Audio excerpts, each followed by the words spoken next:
चूंडको में आबाद करण लाइ यूरिया भाण आणण न थी पियो आहे। 2 ॾींहं अॻु आबाद करण भाण सां भरियल ट्रॉलर खे रोके वरितो, जॾहिं त इंतिज़ामिया ट्रॉलर तहवील में वठी मुख़्तियारकार जे ऑफिस में रखाए छॾियो आहे। आबादगार भाण न मिलण खिलाफ़ सरापा एहतजाज बनल आहिनि। वीडियो लिंक ते मौजूद आहे हाजी खान बंबरो। जी हाजी खान, असीं हींअर मुख़्तियारकार ऐं असिस्टेंट कमिश्नर जी ऑफिस में मौजूद आहियूं, जिथे गुज़िरियल 3 ॾींहं अॻु में जेको 22 व्हीलर जेको भाण जो भरियल जेको ट्रालर हुयो यूरिया भाण जो, उहो आबादगारनि जे एहतजाज बैदि जेको आहे सो हिते ऑफिस में लाथो वियो, पर हिनमहिल ताईं जेको आहे सो उहो न हली सघियो आहे। ऐं जेको अगरि हितां जे आबादगार उहे ई ॿुधाइनि था त अगरि हले थो त उहो मनपसंदि ऐं बाअसर माण्हुनि खे ॾिनो थो वञे।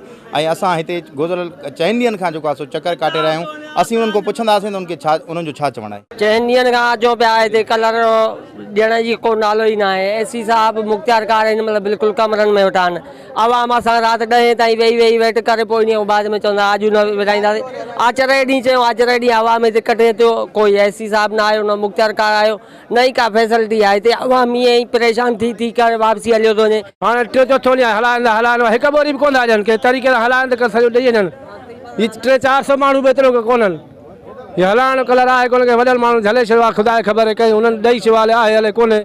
बुख था मरूं पिया, कलर भी कोन थो मिले पियो, सीए में भी मरूं था, का शइ न आहे। बोरीअ जो दिलासो ॾेई कमरा बंदि लॻा पिया आहिनि। ऑफिसर ठाण मिले मुतमैन कयूं, वरी राति जो इहो सीएम वरी घर मोटी था वञूं। स्टाफ असां वटि कोन हुयो, ऐं अॼु वरी अलहमदुलिल्लाह असां वरी स्टार्ट कयो आहे। मंडे वारे ॾींहुं हलायूं था पिया हाणे विदिन 15 मिनट्स।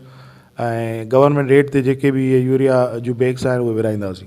मुख़्तियारकार ऐं असिस्टेंट कमिश्नर जी ऑफिस में आयल जेके माण्हू आहिनि, उन जूं ॻाल्हियूं ॿुधियूं। उन्हनि जो इहो चवणो त असां गुज़िरियल केतिरनि ई ॾींहंनि खां जेको आहे सो हिते ऑफिस जा चकर काटे रहिया आहियूं, पर जेको यूरिया भाण आहे उहो असांखे नथो मिले, ऐं उहो मनपसंदि ऐं बाअसर माण्हुनि खे जेको आहे सो ॾिनो थो वञे। ऐं असांखे ख़दशो आहे त हीउ कलर जेको आहे सो कंहिं भोतारनि खे ॾिनो वेंदो ऐं असांखे नथो ॾिनो वञे। असां ग़रीब माण्हू आहियूं, असांखे 1000 एकड़ 100 एकड़ ज़मीन कोन्हे का, असांखे 5 या 10 एकड़ या 2 एकड़ ज़मीन आहे। असां इहो आला इख्तियारनि खे अपील कयूं था त हीउ जेको कलर आहे उहो मुनासिब रेट ते ऐं मेरिट जे बुनियाद ते हलायो वञे, जीअं असांजा फ़सूल जेके आहिनि उहे बची सघनि।